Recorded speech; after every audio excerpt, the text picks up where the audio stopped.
수종 들었더라. 아멘.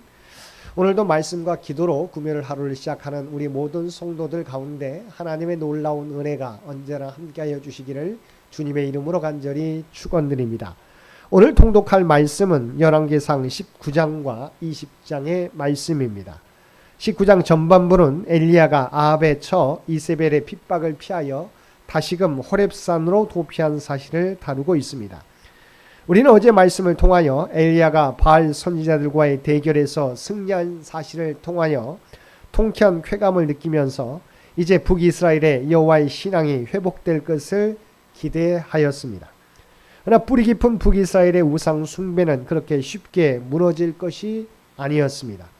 아합으로부터 엘리야가 바알 선지자들을 죽인 사실을 전해들은 이세벨은 즉각 반격에 나섰습니다. 즉 그녀는 엘리야에게 사람을 보내어 내일 그를 잡아 죽일 것을 선언한 것입니다. 이런 이세벨의 반응은 이제 북이스라엘의 새로운 신앙개혁이 일어날 것으로 기대하였던 엘리야에게는 실로 낙심천만한 일이 아닐 수 없었습니다. 그래야 엘리야는 일단 북이스라엘을 떠나 남유다의 부엘세바로 피신하였습니다. 그리고 하룻길쯤 광야로 들어가서 한 로뎀 나무에 이르러 시뢰에 가득 찬 마음으로 하나님께 죽기를 구하였습니다. 하나님께서는 이렇게 무력감을 느끼며 하나님께 죽기를 구하다가 지쳐 쓰러져 잠이 든 엘리야를 그대로 방치해 두지 않으셨습니다. 하나님은 당신의 사자를 엘리야에게 보내시어 그를 위로하시고 먹을 것을 주신 후에 그로 하여금 하나님의 산 호렙으로 가도록 지시하셨습니다. 이것은 하나님의 산 호렙에서 엘리야를 신앙으로 재무장시키고 그에게 새로운 사명을 부여하시기 위함이었습니다. 9절 이하의 말씀에서는 호렙산에서 생활을 하던 엘리야를 향한 하나님의 현현과 세 가지 사명 부여에 대하여 다루고 있습니다. 엘리야는 하나님의 사자의 지시에 따라 40주야를 행하여 하나님의 산 호렙에 이르러 그곳에서 머물러 생활하게 되었습니다. 근데 그의 호렙산에서의 생활은 시뢰에 찬 생활의 계속이었습니다. 왜냐하면 당시 그는 자신이 여호와를 위하여 열심을 내었으나 우상을 숭배하는 이스라엘의 영적인 상황은 전혀 달라진 게 없는 것처럼 보였고 오히려 모든 여호와의 선지자들이 죽고 자기 홀로 남았다는 패배의식에 사로잡혀 있었기 때문입니다. 그러므로 엘리야가 다시금 하나님의 일을 하기 위해서는 그러한 패배의식을 극복한 것이 필요하였습니다. 그래서 하나님은 엘리야에게 나타나시어 그를 위로하시며 이스라엘을 변화시키는 것은 그가 지금까지 행한 것과 같이 이적을 통해서가 아니라 하나님의 말씀을 통해서만 가능함을 깨닫게 하여 주셨습니다. 그리고 하나님은 엘리야에게 새로운 사명도 부여하셨습니다. 그것은 세 가지인데 첫째는 다메섹의 하사엘에게 가서 그에게 기름을 부어 아람의 왕으로 사문하는 것이고 둘째는 예후에게 기름을 부어 이스라엘의 왕이 되게 하라는 것이고 셋째는 엘리사에게 기름을 부어 그의 후계자로 삼으라는 것이었습니다. 여기서 하사엘과 예후에게 기름을 부어 왕으로 삼으라는 것은 그들이 역성혁명으로 다시 말하면 쿠데타로 왕권을 잡게 될 것임을 시사하는 것으로서 하나님은 그들을 통하여 북이스라엘의 우상 숭배자들을 처단하겠다고 말씀하셨습니다. 그런데 하나님께서 엘리야에게 부여하신 세 가지 사명 가운데 엘리사의 소명을 제외한 두 가지 소명 곧 하사엘과 예후에게 기름을 붓는 것은 그의 후계자인 엘리사에 의해서 성취되었습니다. 이로 보아 하나님이 엘리야에게 주신 사명은 엘리야 곧 및 그의 후계자 엘리사에게 주신 것이라고 보는 것이 합당합니다. 즉 엘리야에게는 엘리사를 후계자로 삼게 하시고 엘리사에게 나머지 두 가지 사명을 전수하게 하였던 것입니다. 한편 하나님은 엘리야에게 사명을 부여하시면서 당신이 이스라엘 가운데 바알에게 무릎 꿇지 않은 7천을 남겨두셨다고 함으로써 엘리야의 싸움이 결코 그만의 고독한 싸움이 아님을 알려주셨습니다.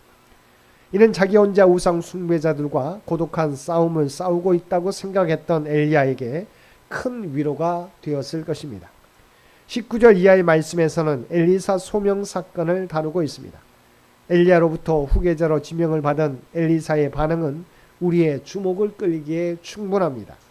즉 엘리사는 엘리야의 부름을 받고 그 즉시로 엘리야에게 자신으로 부모에게 작별을 할 수 있도록 요청하고 집으로 가서 소 한 겨리를 잡아 백성들에게 주어 먹게 하므로 엘리야에게로 가서 그를 수종 들었던 것입니다. 여기서 엘리사가 소 한 겨리를 잡아 백성들에게 준 것은 자신의 육신적인 모든 것을 포기하겠다는 의지적 결단을 나타낸 것으로 그가 하나님의 일에 전적으로 헌신하고자 하는 마음의 결단을 하였음을 보여줍니다. 이런 엘리사는 훗날 엘리야를 이어 여호와의 종교를 수호하고 우상 숭배를 타파하는 위대한 영적 전사가 됩니다. 20장 전반부는 아람왕 베나닷의 사마리아성 포위와 굴욕적인 항복 요구 및 아합의 거절에 대하여 다루고 있습니다. 아합과 베나닷 사이의 전쟁은 BC 857년에 발생한 것으로 추정되고 있습니다. 그리고 여기서의 베나닷은 유다왕 아사와 동맹을 맺고 북이스라엘을 공격한 바 있는 베나닷 1세의 아들로 베나닷 2세를 가리킵니다.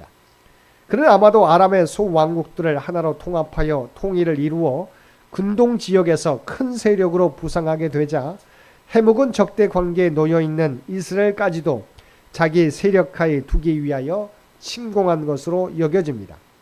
아무튼 그는 자신의 관할하에 있는 아람의 32개 소왕국의 왕들을 다 거느리고 이스라엘을 침공하여 사마리아를 포위하였습니다. 그리고 굴욕적인 항복을 요구하였습니다.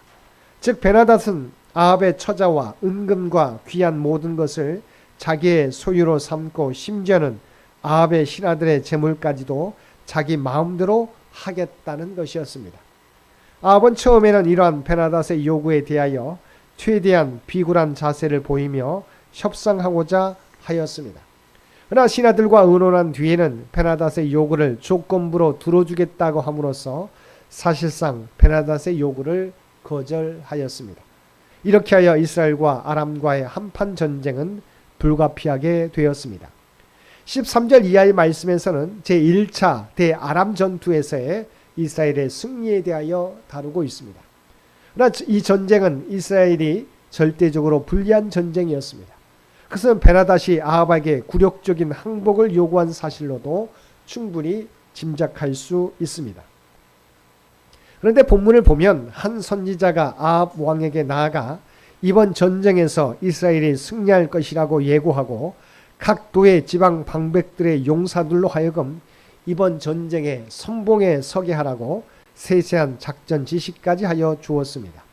이렇게 하여 각 도 지방 방백들의 용사들이 선발되었는데 그들은 모두 232명이었습니다.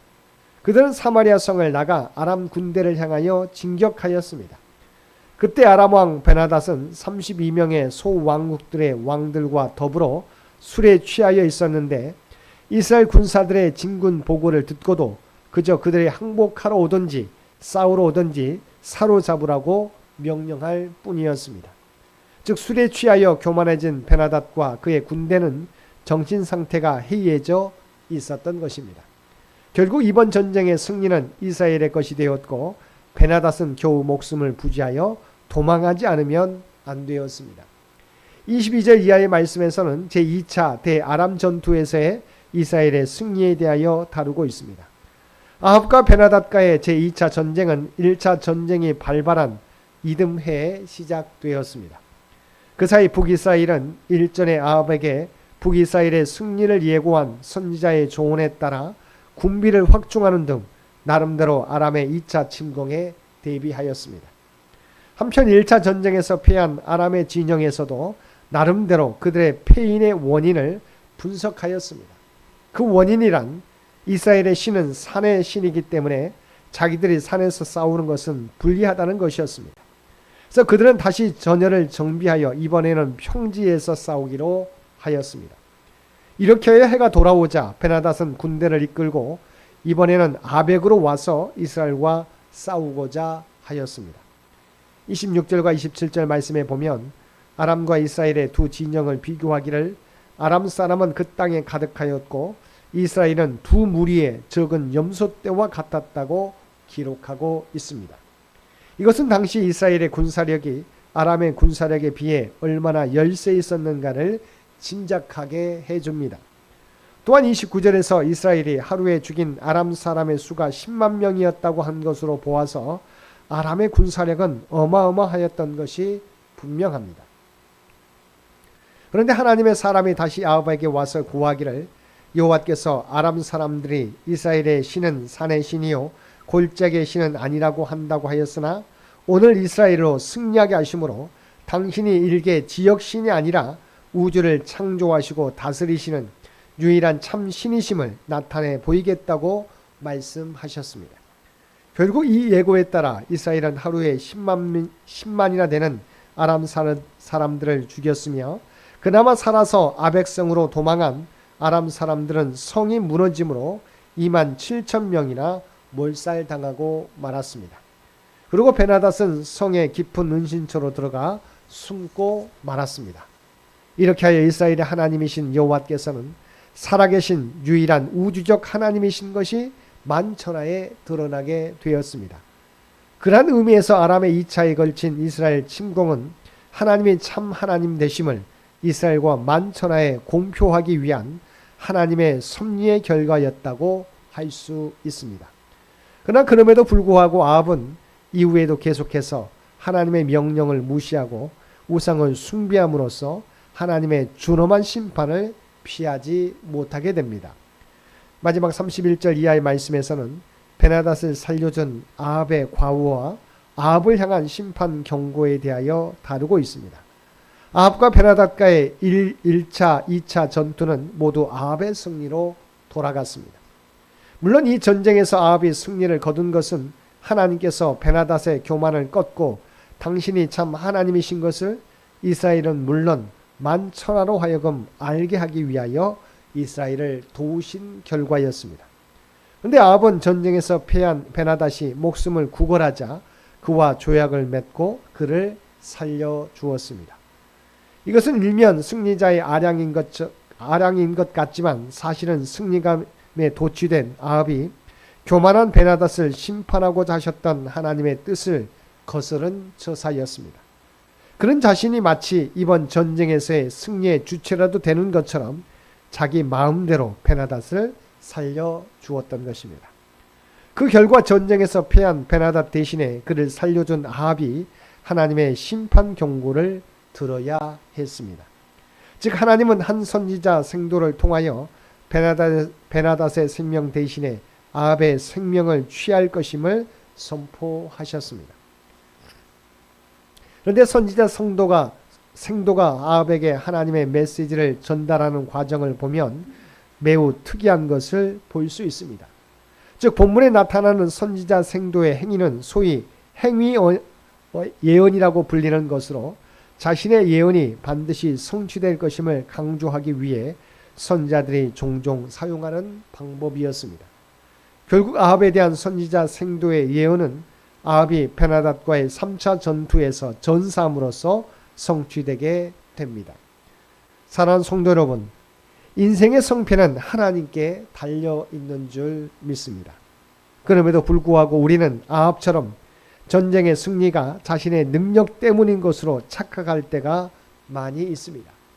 우리가 계획한 대로 일이 성과를 거두고 승리를 거두게 될 때 나를 높이는 것이 아니라 하나님을 높여드리는 저와 여러분들 되시기 바랍니다. 오늘도 나의 나된 것은 하나님의 은혜였다고 고백했던 바울 사도의 고백이 우리의 고백이 되며 늘 겸손하게 믿음의 길을 걸어가는 우리 모든 성도들 되시기를 주님의 이름으로 간절히 축원드립니다. 함께 기도드리겠습니다. 사랑과 은혜가 충만하신 아버지 하나님, 인생의 성패는 하나님께 달려있는 줄 믿습니다. 내 자신을 드러내기보다 언제나 하나님의 영광을 드러내며 살아가는 우리 모두가 되게 하여 주옵소서. 오늘도 겸손하게 우리가 하나님의 백성인 것을 고백하며 하나님의 피조물인 것을 고백하며 살아가는 우리 모두가 되게 하여 주시옵소서. 오늘도 이 나라와 이 민족을 위하여 기도하는 주의 백성들의 간구를 들어주시고 그래서 통치하시고 인도하여 주옵소서. 교회 창립 100주년을 준비하며 나아가는 창년재단을 기억하여 주시고 모든 주의 백성들의 간구와 봉사와 헌신을 통해서 하나님의 뜻이 이루어지게 하여 주시옵소서. 올로 장로님 또한 연로하신 권사님 모든 성도들을 눈동자와 같이 지켜주시며 특별히 환우들 가운데는 하나님의 놀라운 치유와 회복의 역사를 나타내 보여주옵소서. 또한 경제적으로 어려움 당하는 주의 백성들 하나님의 풍성한 은총을 날마다 허락하여 주시어서 부족함이 없는 삶이 되게 하여 주옵소서. 사랑하는 자녀들 믿음을 잃어버리지 않게 도와주시고 하나님이 주신 지혜와 능력을 통해서 하나님의 꿈과 비전을 이루어 가게 하여 주시옵소서. 또한 우리의 기도의 제목을 아시는 주님, 주님을 의지하며 나아가는 자들마다 가장 복된 결과를 얻게 하여 주옵소서. 오늘도 우리에게 복된 하루를 허락해 주신 것 진심으로 감사합니다. 우리가 하나님의 구원받은 백성이라고 하는 정체성을 가지고 살아가게 하여 주옵소서. 언제나 나와 함께 하시는 하나님을 믿고 담대하게 믿음의 길을 걸어가게 하여 주옵소서. 오늘도 우리가 발을 딛고 살아가는 삶의 현장에서 그리스도의 아름다운 향기와 선한 영향력을 드러내며 살아가는 우리 모두가 되게 하여 주옵소서. 이 모든 간구 우리를 구원하여 주신 예수님의 이름으로 간절히 기도드리옵나이다. 아멘.